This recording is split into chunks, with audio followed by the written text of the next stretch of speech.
Well, good afternoon, everyone. Thank you so much for attending. It looks like we have a good turnout. I always like that. I am so really very glad to have this chance to talk with everybody today about liability insurance and business entity structures and how those two can work together to provide added layers of risk management for your farm businesses. So that's what we're going to dive into today. It's pretty dense topics. I think these might be the last pictures you see on my slides, so I will apologize ahead of time for that, but I do want to give you as much information as I can today, and I know that you're going to get a copy of the slides and that you can always refer back to the slides as well, so that's why there's going to be a lot of information on the slides. So before we begin, I do need to remind everyone that although I am an attorney, I am not representing anybody here today specifically. I am going to talk today about the law and legal concepts, and I may even discuss some of my own experience in private practice representing insurance companies. But please understand that I'm not giving anyone specific legal advice today, even if I might answer questions, your questions, or if you hear me use an example of a problem that might be like one that you're experiencing on your farm. Also, I don't know all of the types of farming businesses that everybody who is watching might have. So I'm going to be speaking pretty generally, pretty broadly about what's most typical or most common, but of course you're always going to need to consult a private attorney to evaluate your own particular circumstances. On that point, ALEI, if you're looking for an attorney, ALEI does have a list of attorneys in the Delmarva area on our webpage, which is www.umaglawr.org, and you'll see that come up again in the slides. And you look under our legal resources tab to find a list of the attorneys in each of the states. So it lists the states that they're licensed in. It lists what are some of their specialties in terms of what type of work do they do. So for example, you might want to know whether they do tax law, whether they do trust and estates law, or business and commercial law, or maybe you need to find out if they represent people who might be suing their insurance companies, or maybe they're insurance agents or both. There will be a slide at the end of my presentation with a link to that guide. And by the way, all of the links in my slides are hyperlinks, so when you get the copy of the slides, the links are going to take you directly to the resource that's listed on the slide. I also want to mention that ALEI only exists because of the funding that the state of Maryland provides through Empower. So we are very thankful for that, and we certainly hope that you also feel that ALEI is an important resource for Maryland's farmers and that the state will continue to fund our program. So now might be a good time to tell everybody who doesn't already know what ALEI is. So ALEI is the Agricultural Law Education Initiative. It's a collaboration between the University of Maryland Francis King Carey School of Law, the College of Agriculture and Natural Resources at the University of Maryland in College Park, and the School of Agricultural and Natural Sciences at the University of Maryland Eastern Shore, which is where my office is located. And at the bottom of the slide, what you see there is all of the ways that you can contact our legal specialists or follow what ALEI is doing. We have a website. Again, that website is www.umaglaw.org. We do tweet on Twitter. We have a Facebook account that you can like and follow. We do have email, and we do check our email. So if you have a question at any point and you want to send us a question, we will respond. And we also have a risk management blog, and the web address there is agrisk.umd.edu. And you're going to find a lot of information there about a whole host of topics that impact risk management for farming operations, everything from trust and estates to I've done some blogs on caution using social media. We have a lot of food safety issues that come up, just the whole gamut of risk management topics for farming operations. So I encourage you to follow our blog. And we also have an information line that we also, of course, do answer, and that number is 410-706-7377. So again, while we aren't providing specific legal advice, if you do need legal help, we can direct you towards available resources and attorneys in your area, and we can certainly speak generally about the subject matter. Okay, so let's dive in. Today I'm going to quickly cover some of the basics of insurance and then the basics of farm liability insurance. And then I'm going to talk about business structures for your farm, and I'll end by sharing with you how liability insurance and your farm business entity structure work together to protect you and your farm in the event of an unfortunate accident. So insurance is essentially someone else, paying someone else to assume the bulk of the costs of something bad happening. So in general, insurance works to spread the cost of unexpected risks among a large pool of people who are generally in the same region or who share somehow similarities in the risks that are being covered. So when you take out or buy an insurance policy, you're going to pay a monthly or an annual premium on that policy, and all those premiums then are pooled together and go towards paying claims that the policyholders may make on their policies. A premium is an amount that you pay an insurer for insurance coverage. And coverage is another word for protection. It reflects what the insurer, that's the insurance company, believes is the likelihood that you're going to experience a loss and make a claim on your policy. So any prior claims that you might have made are going to likely increase the premium because you're going to be deemed to have a higher risk of an occurrence. Other things that might impact the premium price include certainly your business or personal credit score, and a number of factors, but those are some of the weightier factors. It also includes insurers' business costs and may also reflect the benefits of any discounts or bonuses that the insurer might offer you. And you're definitely going to want to check with your agents to see if there are discounts that they can offer you and help you get. The amount you have to pay for premiums is shown in the policy schedule, which is what the insurer will send you when they provide you with a copy of your policy. So that's just a little bit about the structure of the insurance policy. So grasping the nuances of insurance requires a basic understanding of the general structure of most insurance policies. So at its heart, an insurance policy is nothing more than a contract. It's an agreement between the insured person or business who is buying the insurance protection and the insurance company. Like any contract, everything depends on the words in that particular contract, which for insurance is the insurance policy. So the insurance company has agreed through the policy to cover certain types of risks, should those risks materialize, and cover them up to a certain amount, which is called the policy limit. An insurance policy lays out the terms of the coverage, and that's, again, the protection when that policy is going to pay a claim. And it often begins with identifying covered risks, and those are going to be the events that, again, should they materialize, should they happen, for which the insured, that's you as the policyholder or your farm business as the policyholder, is going to be eligible for payment. You're going to look in the policy for language like this insurance covers, or we will pay for, or coverage is provided. That's the insuring agreement that's being made. Then the policy is going to spell out all the things that the insurance company will not pay for, what are usually titled exclusions. Finally, it includes detailed instructions for how you file and report a claim. And you really need to be familiar with that because you have to follow those steps in order to not breach the terms of the agreement and forfeit your coverage.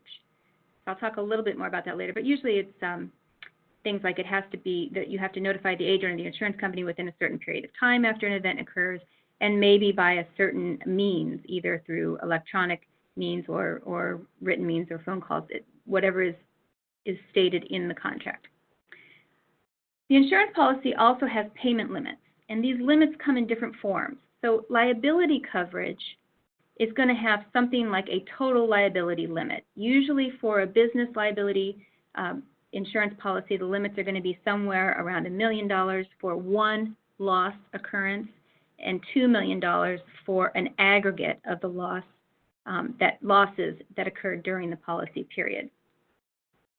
Umbrella policies, as you maybe have heard about, they might raise or maybe distribute those policy limits, but there's always still going to be a limit that remains on the insurance policy, and you want to make sure that the limit affords you the coverage that you anticipate. So a full insurance policy, they're going to be long. Sometimes we're between 30 and 50 pages long for a liability policy. You almost always are going to receive a full copy of the policy, and unfortunately people often don't read it, or maybe sometimes don't even know that they've received the document. It might be delivered by email, or it may be stored in your customer online profile. So if you haven't seen a copy of your policy, your contract, go hunting for it and make sure that you find it. Part of the contract, well, I misspoke there.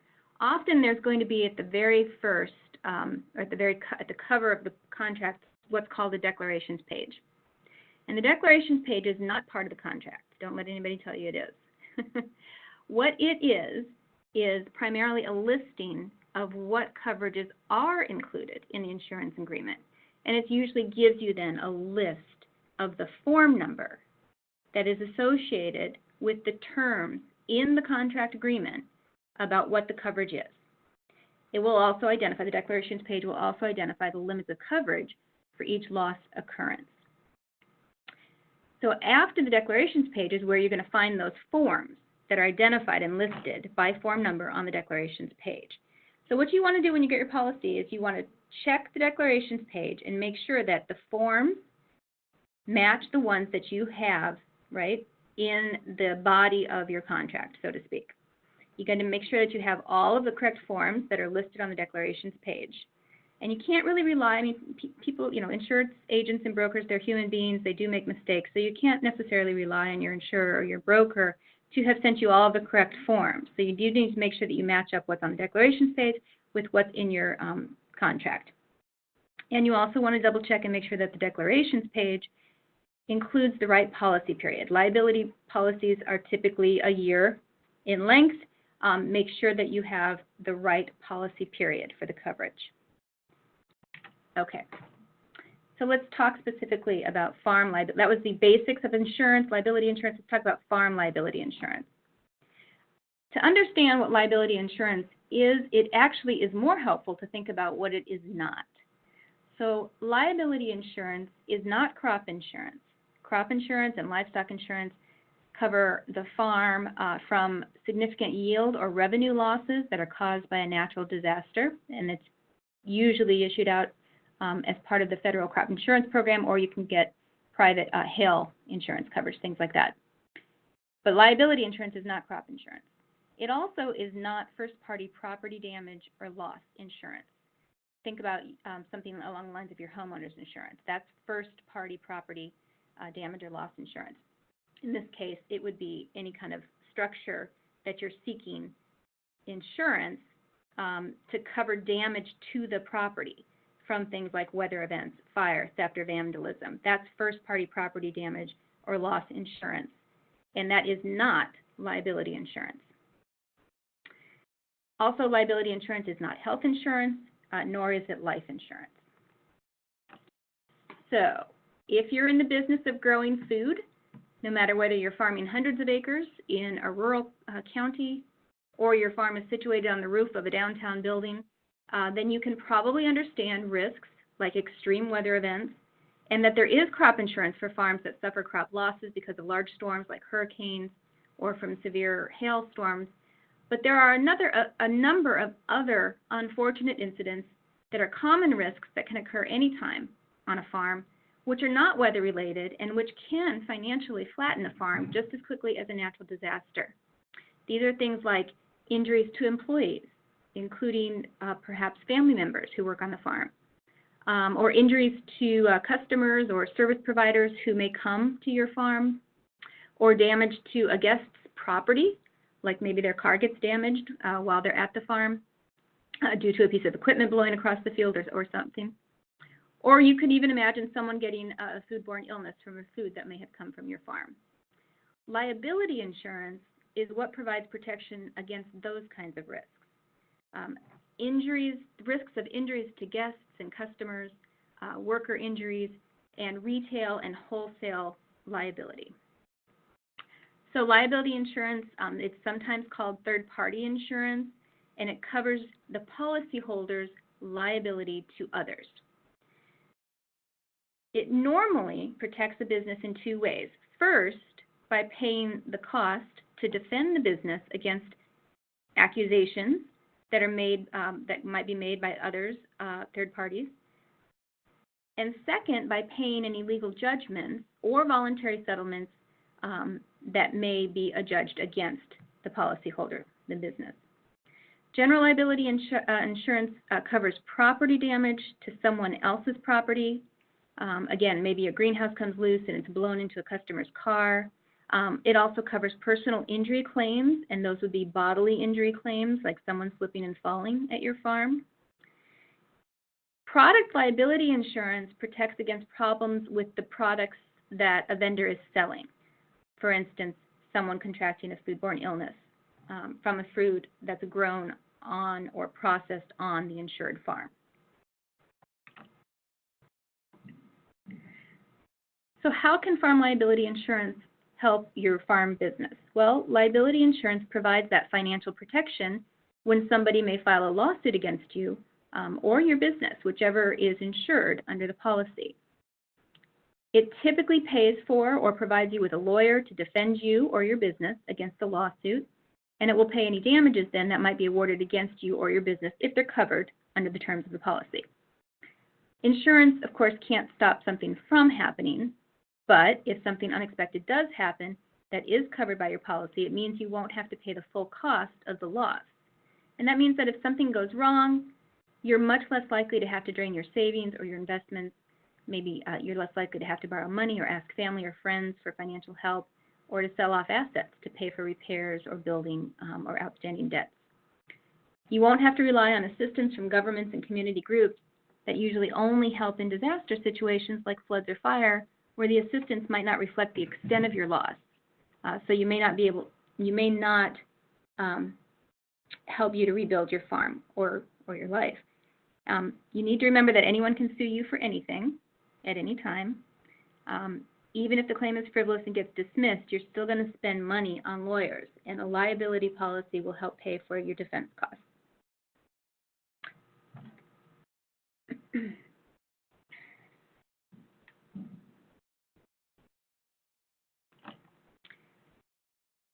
Okay, so remember that an insurance policy is a contract. That means that each party to the contract has rights and responsibilities spelled out in the insurance agreement that tells them exactly what they need to do in order to perform under the contract and what their remedies are if the other party fails to perform its obligations.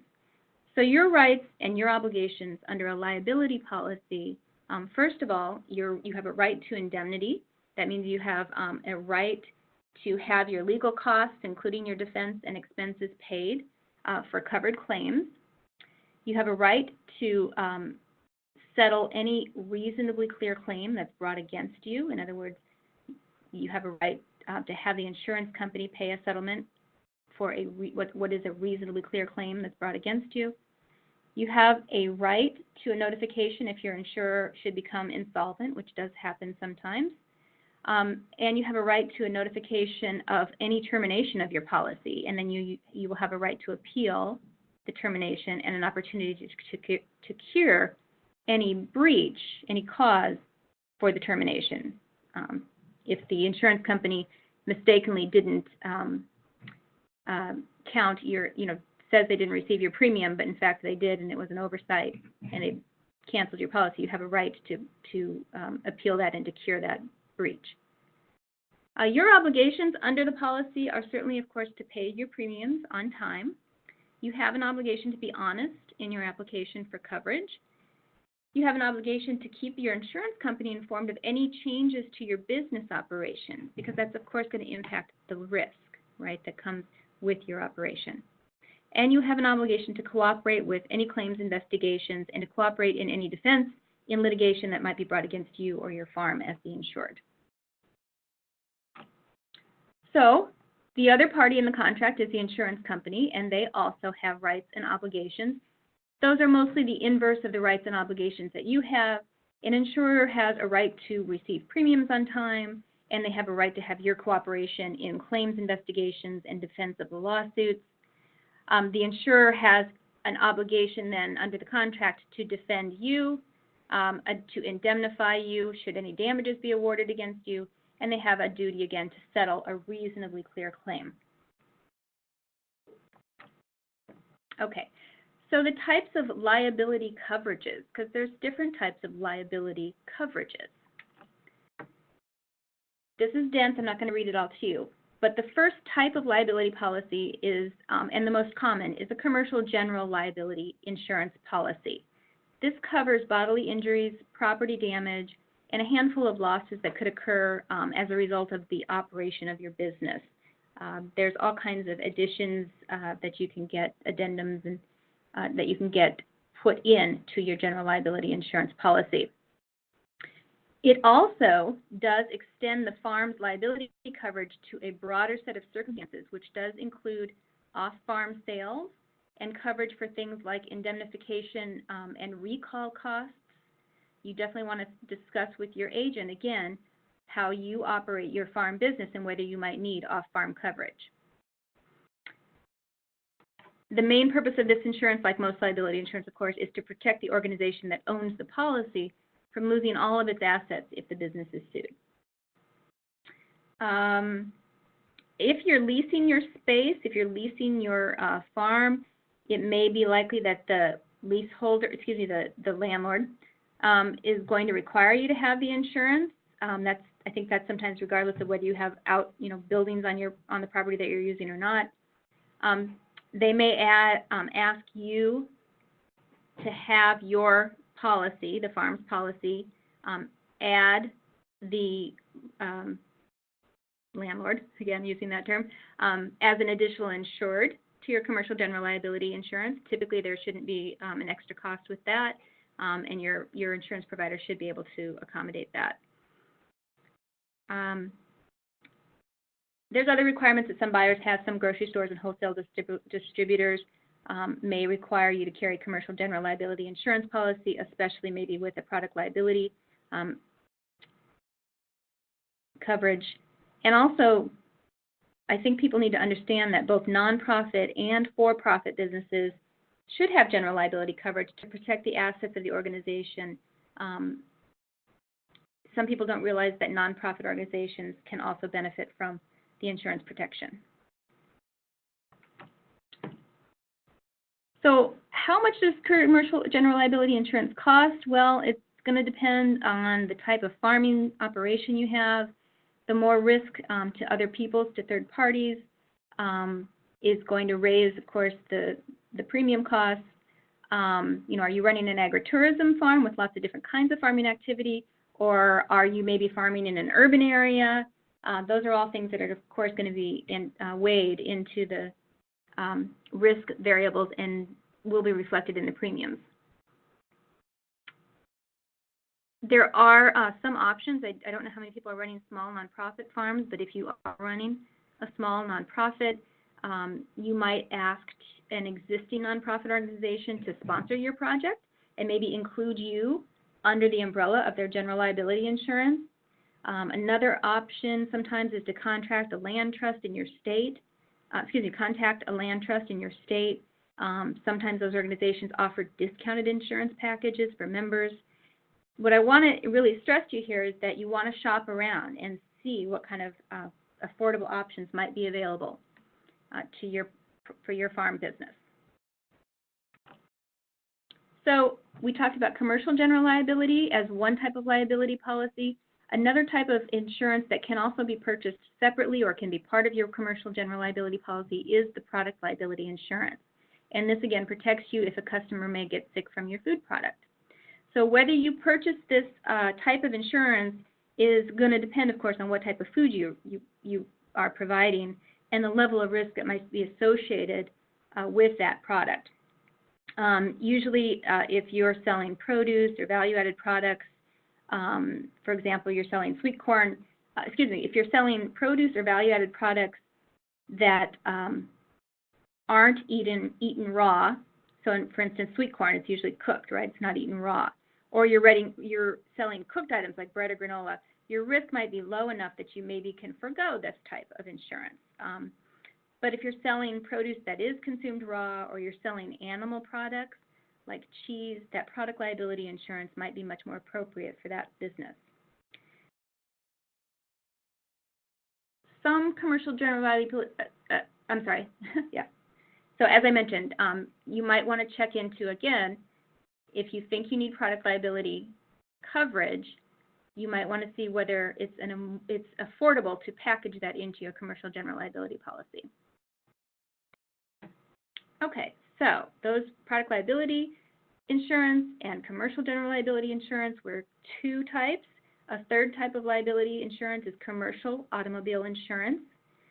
Commercial automobile coverage protects you from a loss incurred while employees and volunteers are using your vehicles for purposes of your farm business and for damage that may be done to the vehicles as a result of an accident that occurs while they're using the vehicles for your farm business. Most policies address each individual vehicle separately unless you're using a fleet, and then you can insure the fleet. And coverage and costs are going to vary depending on factors like what kind of vehicle, who's allowed to use the vehicle, what is the intended use of the vehicle. So if you're using vehicles in your farming business, either to transport employees or to make deliveries or part of the job of some of your employees, and this could include family members, if part of their job maybe is to drive somewhere to get supplies, and you know that they're going to be doing this repeatedly for the purpose of the farm business, your personal auto policy probably isn't going to cover that type of business use of the vehicle, especially if you didn't tell your insurance company that you used the car for farm business. So you will need a business auto policy, or what's called a BAP. Keep in mind that there may also be farm liability policies that bundle coverage, again, for general liabilities, including accidents with farm equipment or chemicals, and they might also include coverage for farm vehicles. So I hope that what you're realizing is that you're going to need to spend some time thinking about the types of risks that your farm has, and that you'll need to talk with an insurance agent about how to get the most protection at the lowest premium prices for your specific operation. So another type of liability policy that I mentioned at the outset was workers' compensation insurance. So obviously, I think everybody knows farm employees have lots of opportunities to be involved in accidents on the farm. No matter how careful or how skilled those employees might be, accidents happen. Insurance can compensate an employee for an injury, whether through workers' compensation, or there are other policies as well that will cover that kind of loss. Worker injuries, again, farming is dangerous, and worker injuries can and do happen, no matter what precautions are taken.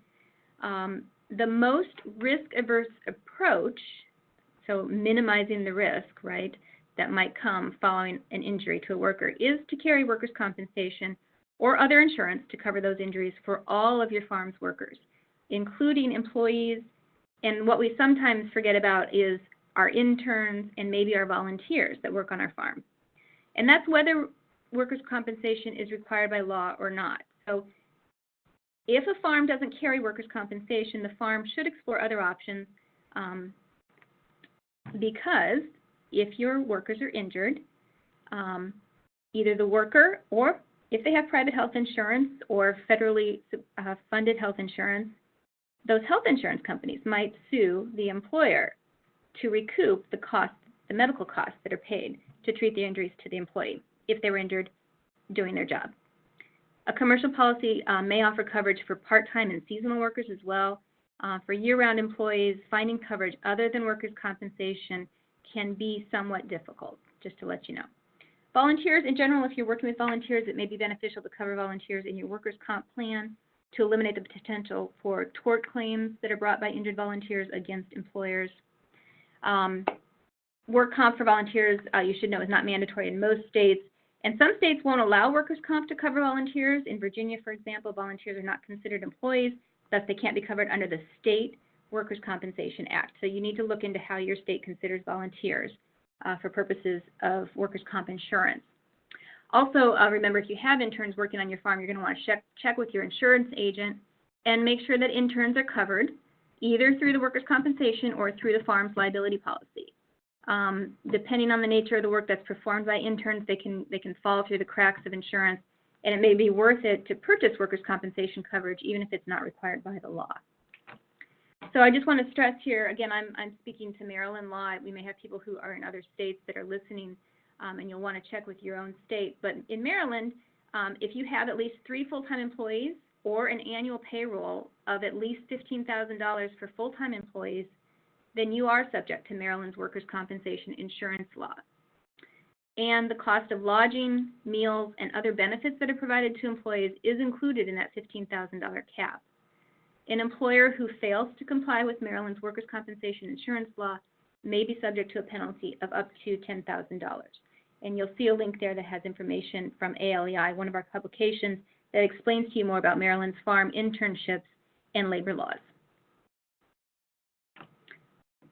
Okay, there's more information on this slide that I'm really hoping that you'll go back to and find out more about different variables that factor into the costs for workers' compensation. There's some greater or higher risk liability, or exposure to urban farms, or at least there's often considered to be, and you may want to find an agent who's familiar with urban farms so they don't overcover you, so to speak. So I think that's all I want to say about workers' comp, and I'll take any questions at the end if there's more questions about that. So other types of liability insurance, there certainly are other types of liability insurance other than the ones I've talked about today. Professional liability, the directors and officers insurance is something that's offered if you have a board of directors, for instance, if you have a nonprofit. The liability insurance is always going to include a duty to defend and a duty to indemnify for any damages that may be awarded against you. And sometimes you can specify that you're looking for protection against environmental violation claims or a nuisance claim that might be lodged against the farm. Professional liability insurance covers things like when someone gets injured operating machinery in a manner in which you taught that person to operate the machinery, and the claim is that you somehow failed to teach them to use it correctly. Or you could get premises liability coverage in case you have a fundraiser, for instance, where you might serve alcohol and someone leaves the event and may get into a car accident. That's the protection, that's one type of protection afforded there. You could also consider premises liability or liability to cover the property owner responsible for a visitor's injury. If you are planning to operate, or if you operate a CSA, a community-supported agricultural operation, and you anticipate shareholders are going to visit that farm or work on the farm, that's coverage that might be prudent. Or you could get coverage as an employer in case you're accused of hiring discrimination. You may also check to see if a policy provides any coverage or duty to defend.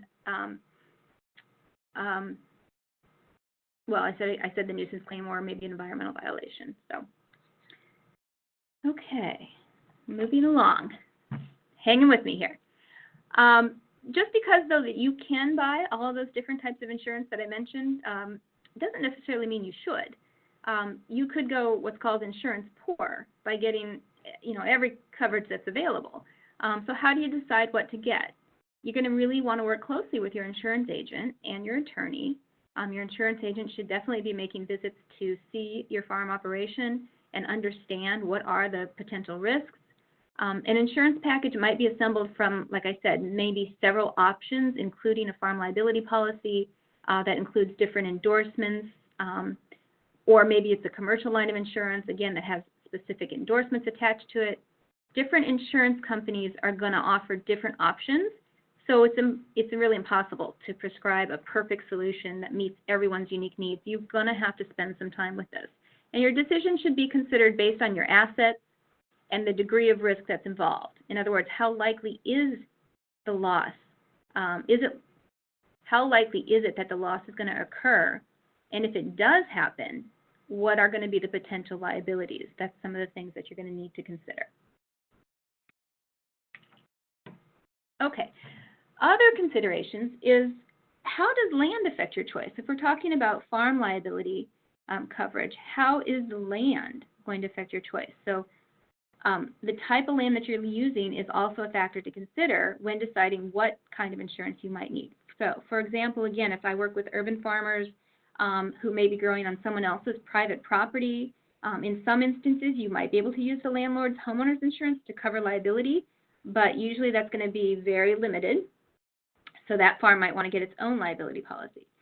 If you're growing on land that's leased from, say, a municipality, or it's city-owned, the city is likely to require you to obtain general liability insurance.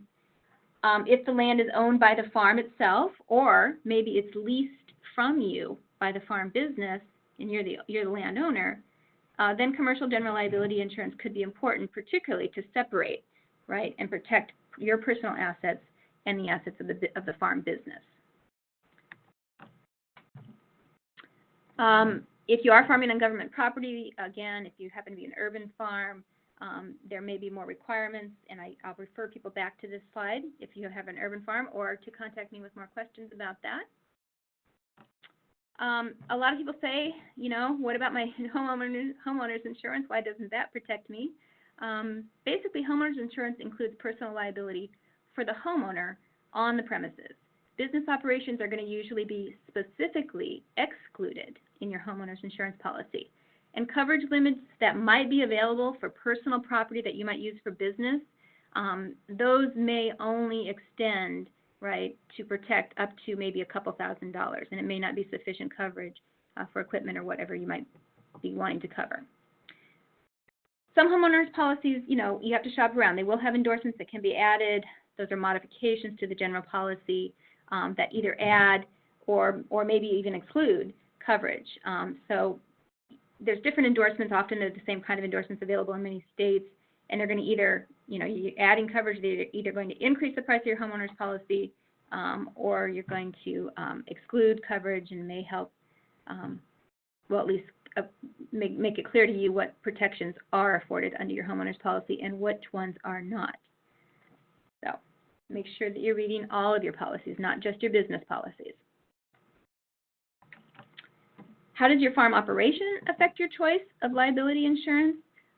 This is a big one, right? For example, if you have a hobby farm, your farm is mostly for personal use, you don't employ anybody, and maybe if you have some additional, you know, tomatoes, too much to eat on your own, and you're donating your food, but you're not selling anything, your insurance needs are going to likely, maybe at most, involve a general liability policy. If you, again, invite volunteers onto your farm, let's say, or something like that, if that's the only risk.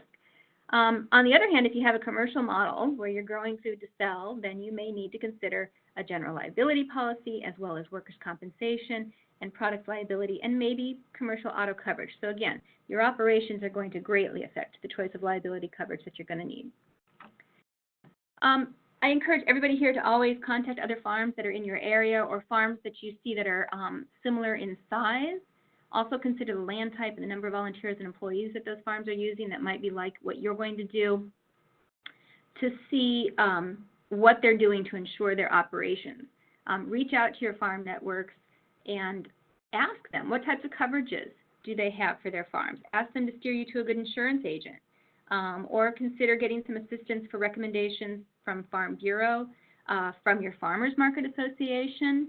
Again, another association, they actually might require you to have commercial general liability or product liability coverage, so you want to ask them for more information about resources for that. Or you can also check with Maryland. In Maryland, you can check with Maryland's Department of Agriculture. Every state has a department, every state does have a Department of Agriculture. Also, every state has a division of insurance. That might be another source for information. Specialized policies are often available, which are going to cater to your specific farming operation, and it's going to be defined by your local situation. So here again, it relies on you to make sure that you understand your risks and your exposure, and that you find the policy that protects those. And you'd have to do some shopping and spend some time with that. So how much liability insurance should you buy? Remember a few slides back, I talked about how to figure out what kinds of liability insurance you need to cover potential risks on your farm, like whether you need that product liability or that auto liability. Another decision is that you'll need to make is how much liability protection or coverage will you need to purchase. That's a business decision that really only you can make, maybe that you can make in conjunction with information from your insurance agent or your attorney. There are lots of types of insurance available that we've talked about, and each of those comes with different policy limits. So there's really no simple answer. It depends on the level of risk that's associated with your particular farming operation, and you just want to make sure you talk to a good broker or agent who's familiar with farming.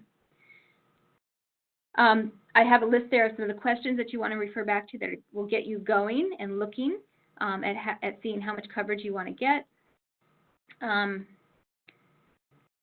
so I'm going to recommend that you come back and go through that, at least some of those initial questions. Okay. So is there anything else I should know? Well, as you can see on the slide, yes, there is other stuff. And I encouraged you to shop around for coverage, first of all. And make sure that you ask lots of questions. And something else I want to make sure I mention is one of the best ways to manage risk is to adopt safety practices and policies, of course. A little care does go a long way in preventing injury. So you may want to talk with your agent, again, about what are some of their ideas for how you can manage your risk, help reduce your risk on your farm. There's some ideas there. And remember also that insurance in every state is a regulated industry. So each state regulates the insurance companies that do business in their state. And you have a right to sue your insurance company for breach of contract or unfair business practice or bad faith for mishandling claims, as well as suing your insurance agent for negligence. So if you're coming into a dispute with your insurance company, that would be a time to possibly reach out and contact an attorney to find out more about what your rights are under the insurance contract. And also, if you specifically would like more information about Maryland's protections for people who buy insurance, you can always contact the Maryland Insurance Administration or whatever Department of Insurance is for your state. You can find that usually by doing a Google search. Okay, so we talked a lot about liability insurance, but now we're going to switch into talking about business organization structures and how those work with those liability insurance policies to protect your farm. So first of all, what is a business organization structure? Well, in plain English, this is how your farm business is run. So I'm going to talk about the different entity structures here listed in green. There's what's called formal entities. Those are like an LLC, which is a limited liability company, a limited partnership, a corporation, and then there's what's called default entities, things like the sole proprietorship or a general partnership. Default entities are, you should know, are going to be still subject to laws that define business operations that have not been formally created as an entity. So, for example, if a farmer is selling crops or livestock, they'll be considered a sole proprietorship if they haven't taken any steps at all to define the business. In other words, they haven't filed any papers, they haven't advertised themselves as any other different type of business. They just step out one day and say, I'm Farmer Jane and I have a farm. If two friends come together, or if two friends maybe come together to sell a product or a service, they're going to be recognized by the law as a general partnership, even if they don't file any paperwork. They're conducting business, right? Every business then is going to be somehow regulated under the law. So even a sole proprietorship or a general partnership like that.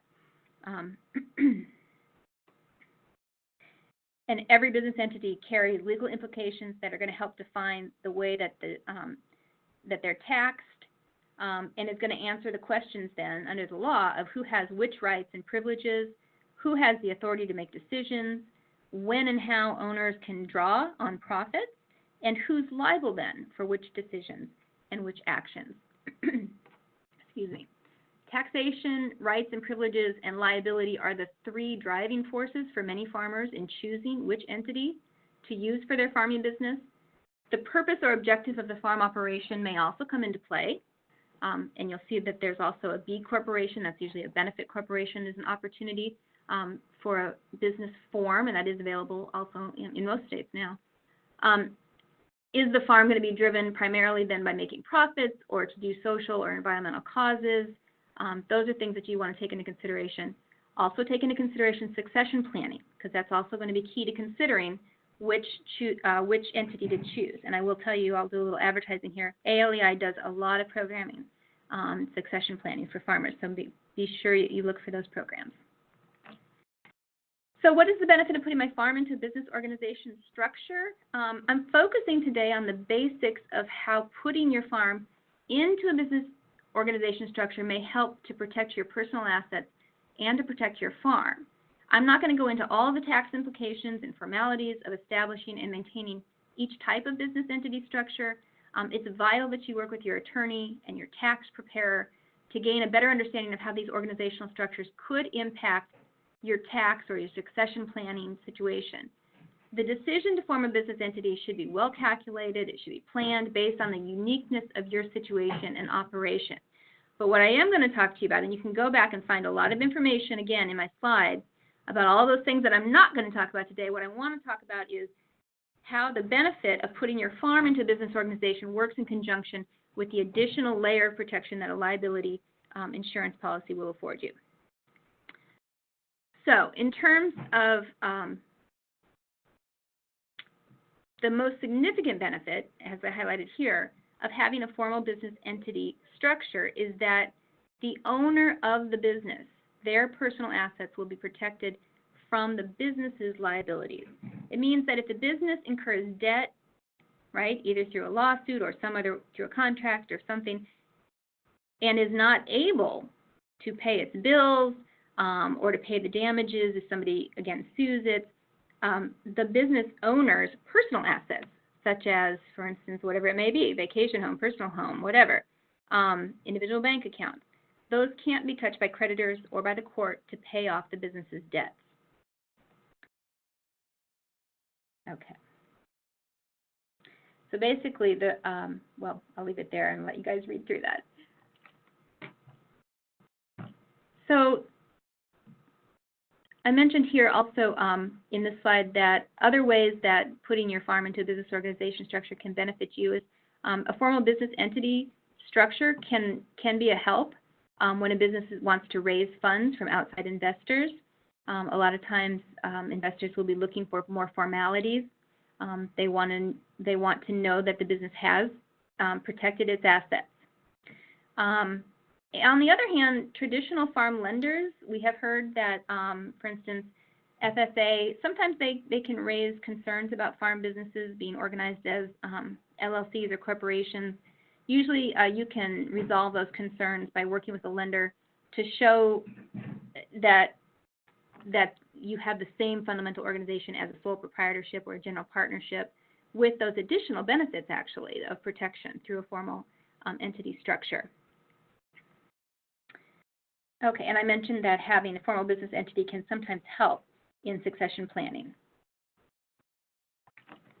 Okay, so the types of business organization structures and how liability insurance works with each one. So the first informal structure, business entity structure, is the sole proprietorship. That is the most common business entity structure that we see for farms. I will highlight here that this business entity structure isn't going to shield your personal assets from liabilities that might be incurred, right, by your farming business, because you and the farming business are considered one and the same. So liability insurance here is really the only protection, the only protection. It's not an additional layer of protection, it's the only protection that's going to be available to you, to the sole proprietor farm, if that is the way that you are running your farm as a sole proprietorship. So that makes liability insurance quite crucial. So for example, I guess here if you need an example, Mary operates her farm as a sole proprietorship, and one day she's delivering produce to a grocer when she accidentally backs into a Rolls Royce that's parked in the parking lot. If the driver sues, both Mary's personal and business assets could potentially be used to pay any judgment against her. If Mary has some liability insurance protection, however, she can lessen the financial blow of being sued. So again, the only protection there is the liability insurance. Okay. A partnership is this is another legal structure that we talked about, or we're going to talk about, a partnership.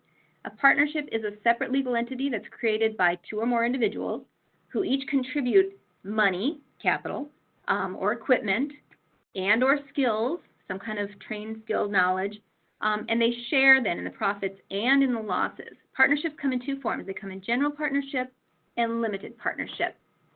General partnership here, I'm only going to speak to the protection that's afforded by having a general partnership structure. And what I can tell you here is that liability is not limited to just business assets. under a general partnership. Personal assets are potentially liable for legal claims against the business or all of the other partners. So if the partnership has liability insurance, okay, that coverage may be deemed to be primary. You want to know this as opposed to your personal coverage. Thus, it might help shield partners from the, personally from the financial impact. But again, like the sole proprietorship, that liability insurance is the only protection, really. Also, there is an opportunity at sometimes when you have a general partnership to buy liability insurance for your individual actions as a partner, and that can be another form of liability protection. But again, the business structure doesn't afford you any protection. It's the liability insurance. A limited partnership has a general partner and limited partners. The protection that's afforded by this type of business entity structure is that partners can invest in the business and they're only going to be liable for the amount of their investment, not the full liability. So that is a protection that the structure, the business structure, provides. Additional layers of protection then can be found under liability insurance that, again, coverages may be deemed to be primary and thus helping to shield the partners personally from the full financial impact of damages. Okay, see we're getting close to the hour, so moving along. Another business entity structure is a corporation. A lot of people are familiar with corporations. And I think a lot of people already know that shareholders' personal assets, shareholders of the corporation, their personal assets are protected from any debts stemming from actions taken by the company and can only be held accountable up to their investment in the company, which is their purchase of stock. So a corporation provides protection for personal assets. The structure provides that protection. Additional protection that can be found under liability insurance. The way that works, the way that structure works with liability insurance is generally a corporation is certainly going to have liability insurance to protect the company's assets. So the policyholder is the company. Also, board members, officers, and executives may be covered individually under policies covering their actions taken in their respective roles with the company. So those are 2 layers of protection, or sometimes 3. A limited liability company, that's a different type of business entity structure. And here, I'm going to stress that forming an LLC for your business can limit your liability. It also provides an extra layer of protection on top of insurance, again, because your personal assets are not at risk. And of course, the LLC is going to have liability insurance for its own, for itself, and to protect its assets.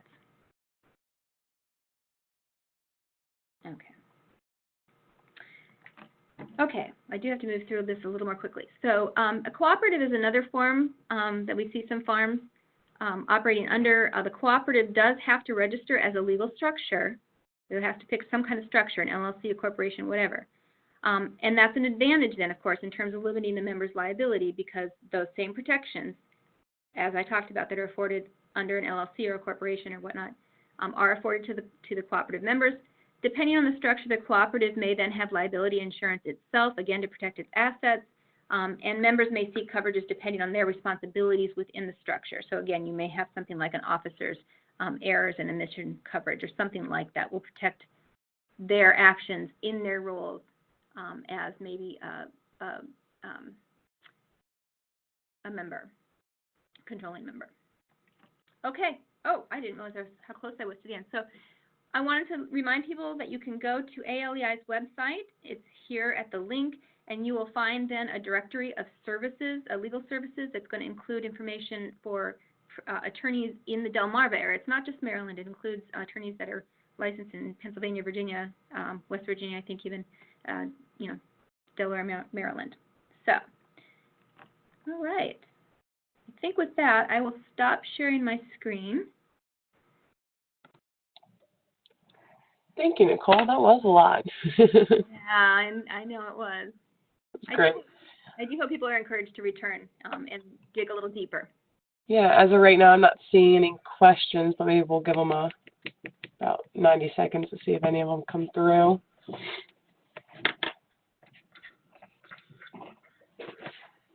And again, while anyone's typing their questions, we have the Women in Ag Fall Farm Tour for those that are local. It'll be in the lower shore, Delaware, starting in Laurel and then ending at the Dogfish Head Brewery at the beaches.